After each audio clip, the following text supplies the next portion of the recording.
कुरान में एक सूरत है जो एक खास एहसास के लिए नाजिल हुई थी। गम के लिए नहीं, खौफ के लिए नहीं, तन्हाई के लिए नहीं, बल्कि इस एहसास के लिए जब आप सब कुछ ठीक कर रहे होते हैं लेकिन फिर भी कुछ काम नहीं बन रहा होता। और अल्लाह का जवाब आपको रुला देगा। इस सूरह के नाजिल होने से पहले नबी के साथ एक ऐसा वाकया पेश आया जिसके बारे में ज्यादा लोग बात नहीं करते। वही रुक गई थी। हफ्तों तक, कुछ उलमा के मुताबिक महीनों तक जिब्राइल अलैहिस्सलाम नहीं आए। न कोई आयात, न कोई हिदायत, बस खामोशी। और नबी जो अल्लाह के सबसे महबूब थे सोचने लगे, क्या मुझसे कोई गलती हो गई? क्या मेरे रब ने मुझे छोड़ दिया है? क्या वो मुझसे नाराज है? कुरैश के दुश्मनों ने उनका मजाक उड़ाया और कहा, तुम्हारे रब ने तुम्हें छोड़ दिया है। इस बात ने उन्हें गहरा दुख पहुंचाया। फिर अल्लाह ने इस खामोशी को तोड़ा, किसी तंबी या हुक्म के साथ नहीं, बल्कि एक किस्म के साथ। किस्म है सुबह की रोशनी की और रात की, जब वो छा जाती है। और फिर वो आयत नाजिल हुई जो इंसान की जिंदगी की हर तारीख रात का जवाब बन जाती है। एक खास एहसास के लिए नाजिल हुई थी, गम के लिए नहीं, खौफ के लिए। तुम्हारे रब ने ना तुम्हें छोड़ा है और ना वो तुमसे नाराज हुआ है। अल्लाह ने यह नहीं कहा कि उस सब्र करो या और ज्यादा कोशिश करो। उसने बस ये कहा कि मैंने तुम्हें छोड़ा नहीं है, मैं कभी गया ही नहीं था।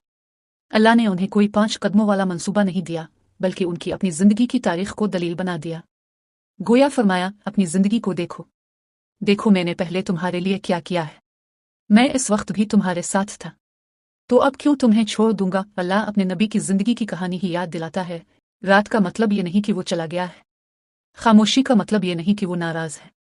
कभी कभी अल्लाह खामोश हो जाता है, इसलिए नहीं कि उसने तुम्हें छोड़ दिया है, बल्कि इसलिए कि जो आने वाला है वो इससे कहीं ज्यादा बेहतर है जो पहले था।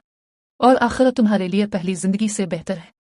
और यह हर दूर पर लागू होता है, हर बात पर, हर मौसम पर, हर इंतजार के वक्त पर। जो आने वाला मरहला है वो इस मरहले से बेहतर है जो अभी है। और अनकरीब तुम्हारा रब तुम्हें इतना देगा कि तुम खुश हो जाओगे। इसने शायद नहीं कहा, उसने कहा अनकरीब। इसने कहा कि तुम खुश हो जाओगे। इसे इन दिनों के लिए संभाल कर रखो जब खामोशी बर्दाश्त के काबिल ना लगे। क्या उसने तुम्हें यतीम नहीं पाया और पनाह दी? क्या उसने तुम्हें रास्ता तलाश करते नहीं पाया और हिदायत दी?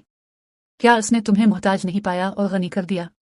और फिर अल्लाह वो काम करता है जो ना कोई इंसानी मुआलिज, ना कोई सेल्फ हेल्प किताब और ना ही कोई मोटिवेशनल स्पीकर कभी कर सका। अगर आप इस वक्त यहाँ बैठे हैं, दुआ कर रहे हैं मगर वो कबूल होती महसूस नहीं हो रही, आप अपनी पूरी कोशिश कर रहे हैं मगर कुछ बदलता नजर नहीं आ रहा और आपको लगने लगा है कि शायद इस खामोशी का मतलब यह है कि आप ही में कोई कमी है, तो यह सूरत आपके लिए है।